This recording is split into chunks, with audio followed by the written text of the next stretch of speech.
ప్రేమించడం అనేటటువంటిది చిన్నతనం నుంచి అంటూ తూనీగా పాటలతో సినిమాల్లో చేసిన దరిద్రమేమో కానీ మనకి ఇప్పుడు 4th క్లాసులు 5th క్లాసుల నుంచినే లవ్ స్టోరీలను తెర మీదకి తీసుకొస్తున్నటువంటి దరిద్రం.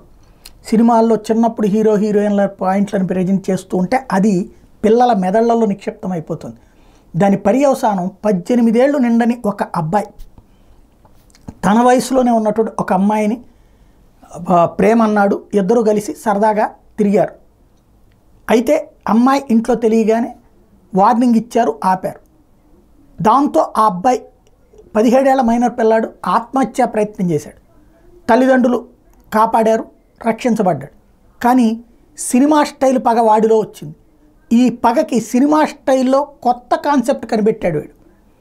ఎలాగా అంటే తన లవ్వర్ని వేధించడం కోసం అని చెప్పేసి రకరకాల యాప్లతో క్యాష్ ఆన్ డెలివరీ పేరుతో చేసుకొచ్చాడట. అడ్రస్ ఇచ్చుకుంటూ వచ్చాడట. ఏది ఫ్లిప్కార్టు, స్విగ్గీ, అమెజాను, జొమాటో ఇట్లాంటి దాంట్లో వరుసపెట్టి ఆర్డర్లు ఇస్తాడట. అమ్మాయి అడ్రస్కి క్యాష్ ఆన్ డెలివరీ వాళ్ళ ఇంటికి తీసుకెళ్తారట. వాళ్ళేమో మేమేమో ఆర్డర్ ఇవ్వలేదంటారు. ఇదిగో మాకు వచ్చింది ఆర్డర్ అని చెప్పి వాళ్ళు ఆ ఇంట్లో వాళ్ళతో గొడవ పడుతుంటారు. పొద్దున్నుండి సాయంత్రం దాకా ఇదే గొడవట. ఆ తర్వాత ఇవే కాకుండా ట్యాక్సీ క్యాబ్లు బుక్ చేయటం అమ్మాయి పేరుతో వాళ్ళ నాన్న పేరుతో అట్లాగా వరుసపెట్టి జరుగుతున్న ఈ వేధింపులు ఇది కొత్త తరహా వేధింపు అన్నమాట. చివరికి ఈ విషయాన్ని వాళ్ళు పోలీసులకు కంప్లైంట్ చేస్తే తేలింది ఏంటంటే ఈ అబ్బాయి ఆ అమ్మాయి పేరుతో ఫోన్ నెంబర్ పెట్టుకుని చేస్తున్నాడు. అంటే తన ఫోన్ నెంబరే అమ్మాయి పేరుతో బుక్ చేస్తున్నాడు. ఒక అకౌంట్లో ఓపెన్ చేసేసి వాళ్ళకి అలవాట్లేదట అమెజాన్ ఇవన్నీ కూడా చేసుకుంటూ వచ్చేశారు.